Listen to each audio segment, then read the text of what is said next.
All right, right now we're joined by a very special guest here on Inside Arkansas Live. It's a guy that knows all about college football, especially in the SEC. Of course, our friend Connor OGara of Saturday Down South joining us now to talk all things Razorback, coaching searches, all that great stuff. But Connor, it's always good to talk with you, my man. How you doing this afternoon?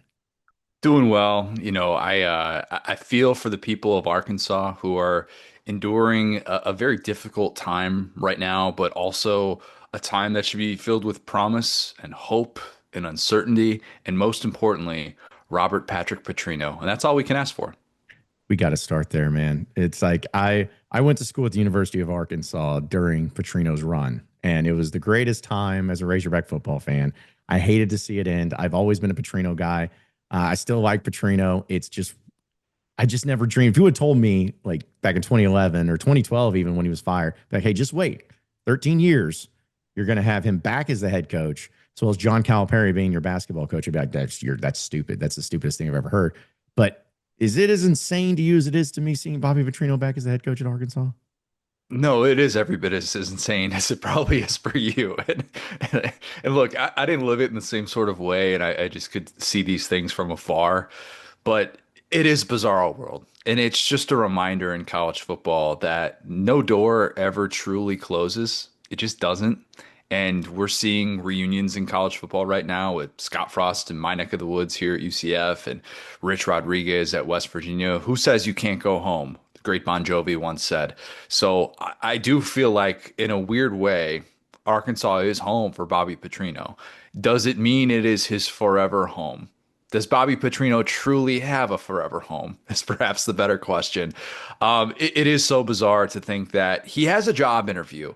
Now, can I think of him as anything but a certain Dwight Schrute when he tries to get the regional manager job post Michael Scott? No, that's all I can think of. And look, Dwight ends up getting the job at the end. Spoiler alert for those who have not actually seen all 9 seasons of The Office. Just skip through all season 8 and then most of season 9. But that's the world we're living in. And when you're this desperate, anything is open. That door is real, legitimately open for Arkansas.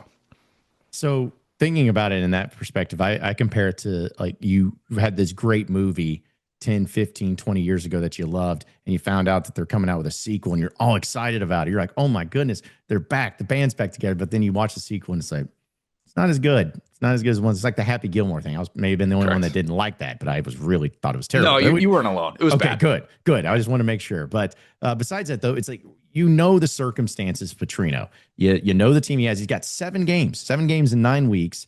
Tennessee on the road being his first one next Saturday. He fired the entire defensive staff essentially. Like, is there what can be done? Just as far as this season with Arkansas and Petrino, are they going to go 0-7? Is there actually room for them to win some of these games? Like, what's kind of the scenarios that could play out here?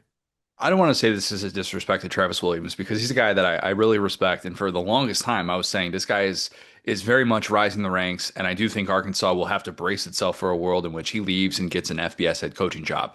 We'll put that one on the back burner.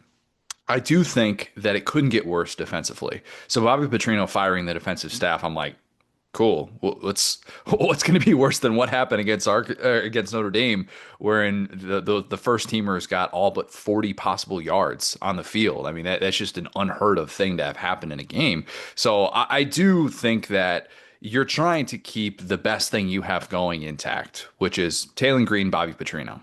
Other than that, it's kind of all right. It's Washington, yeah, is Russell the guy like who's getting the backfield carries? Omega Blake, he's been fun, he's been good so far, but you're trying to keep Taylor Green and Bobby Petrino together, and you're trying to keep fans from saying this sucks, I'm not showing up anymore. And that was what I think Hunter Yurachek finally realized at halftime of that game when he looked up with a national audience and realized I've got my entire stadium emptied out. Now, it doesn't mean that they're all going to stay there in late November, and I don't know that Bobby Petrino is capable of pulling off a feat like that.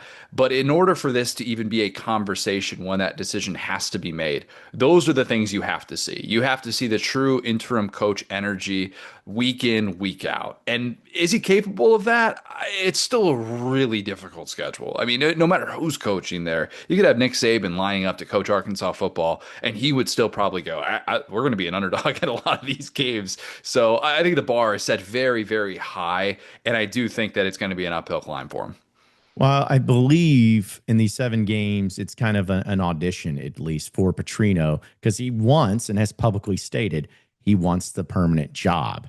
And I think that's the weirdest thing to me because I was like, man, dude, like, why do you want to go into this world of college football being a head coach at Arkansas again and having to deal with NIL and all that stuff? But apparently it's what he wants. So do you think it's just the matter of the wins and losses for him? And that is what gets him the job. And what is the likelihood, you think, that he actually ends up having the permanent head coaching job at Arkansas? I think the way that they phrased that release, as Matt Hayes brought up when he came on my show, shameless plug, Saturday Down South podcast, one of the things that we talked about was why did they include that part in the release? Why is Hunter Yurachek talked about how Bobby Petrino wants this job? If it weren't a possibility, they would just say, look, we're going to have a wide open national search and not even just entertain that idea.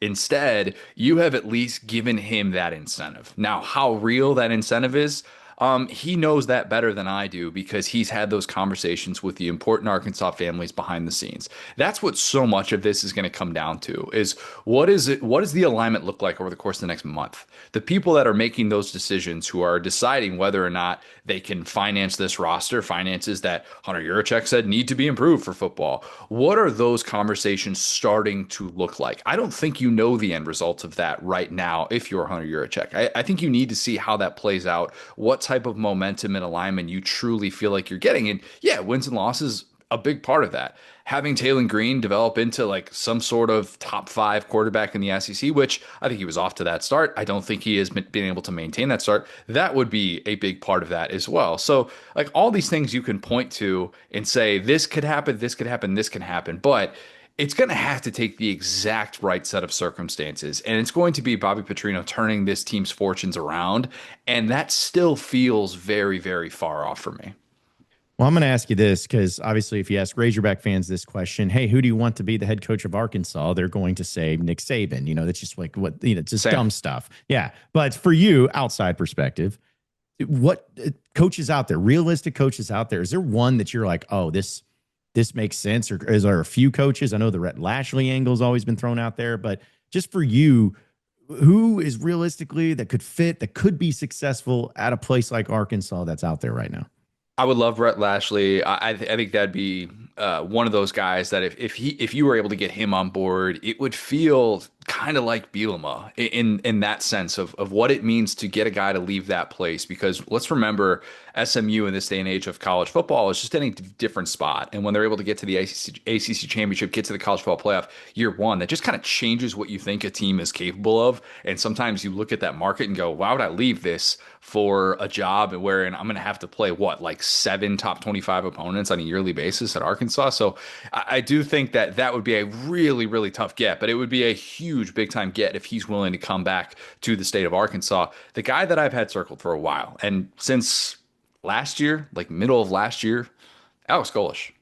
I think Alex Golesh is a whale of a coach. I love the job that he has done at USF. And I know that people were looking at what he did against Florida this year as like he's arrived, he's going to get bigger jobs type of moment for him. But I think people forget so much because that program has had moments of relevance in recent history that they were 4-29 in the 3 years before he was hired. And he has steadily built them up year after year. And they could be going to the college football playoff this year. Also, just another little wrinkle for the Alex Golesh thing, which has a lot of different elements to it. Like he's from the Josh Heupel offensive tree. Like he's had a lot of offensive success and like it comes from a system that has had proven success in the SEC, which is an important part of this. And you'd be getting a play caller with him. His wife is from the state of Arkansas. Not only that, his wife goes back to Arkansas once a month and does consulting for nursing homes. Now, I'm just saying, in this day and age wherein, people talk about all the different things that it takes for a job to happen, for everybody to kind of sign off on it, for a guy to want a job. I don't know that he would look at the job in the way that other people would that are going to be rumored for this. Obviously, Rhett Lashley has the local connection as well, but having ties to that state and knowing that the people in your background, in your orbit, very much call that place home, I think that matters. And I think it's honestly like what made the appeal of Sam Pittman just so inviting and so intoxicating for people that aren't even from Arkansas was to see how much it meant to him to be able to give what he gave to that state in the first part of his tenure. Well, I mentioned a little bit about Sam Pittman, but since you brought it up, I'm curious everyone's thoughts on this. Where did it go wrong with Pittman? It's not that one thing that everybody said when anytime you asked about Sam Pittman, I love the guy. I love him as a man. I love to have a beer with the guy. Like he was just so likable, and I think even Razorback fans felt the same way. It's like, yeah, you root for the guy. You really want him to succeed, but where did it all go wrong with Pittman? Because he came in went 3-7 in that COVID year, his first time ever, which was impressive considering where Arkansas was previously. Goes 9-4, flying high. Just how did it go so wrong for Pittman, who seemed like it may have been set up for some success in the beginning of his tenure? John, the best way I can answer this, and because I've thought about this a lot, like I've had Sam Pittman on my show once a year during his time at Arkansas, and quite simply, he's just one of my favorite people that I've ever been able to meet in this business, and he's just everything that you think he is, and that's the part about Sam Pittman that people love. And it's what made it so easy to root for him when he had the 2021 he did. Even some of the wins that he was getting in 2020. Like go back to that Mississippi State win and what that meant to that program at that time, even with 6 people in attendance for that game. Like it mattered so much. But what I think we saw play out with Sam Pittman, there are certain coaches that are built to rebuild, and there are certain coaches that are built to build. And that sounds a little bit redundant. Sam Pittman was the former. Sam Pittman was the guy that was able to come in and change the culture and get people to buy into his vision. Year after year, sustaining success in the way that he was going to need to in the Southeastern Conference with the level of competition that he was facing, he was going to need to check a ton of boxes. He was going to need to get his quarterback situation right on a yearly basis. He was going to need to nail that offensive line, which has obviously been a huge area of focus for Arkansas, not just in the Pittman era, but before that. And you needed to have every single one of these assistant hires work out. And a lot of them did. But the problem is that once you started to see that roster turnover in the portal era, it was bad. It was really bad. Like, I don't think people realize the amount of roster turnover that Arkansas has had without coaching changes, without coordinator changes. Like, that just doesn't happen.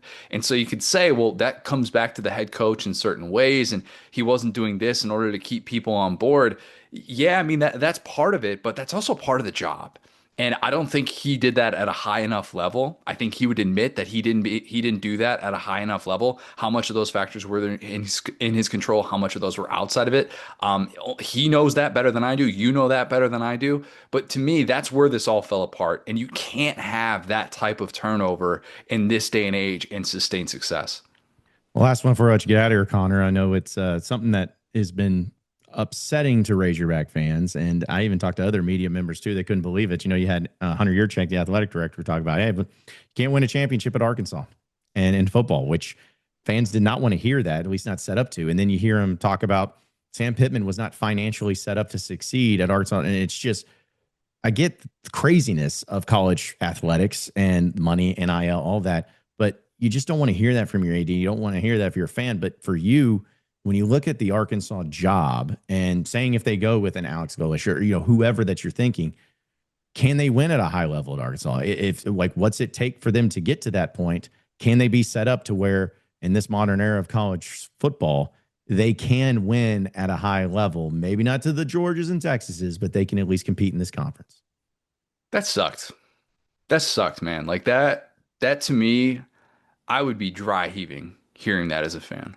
And I understand that there's a certain level of honesty that's kind of refreshing to hear sometimes when you hear an athletic director come out and say that. And you're like, wait a minute, he's saying what a lot of people have seen play out over the course of the last several years, even beyond that. That still sucks.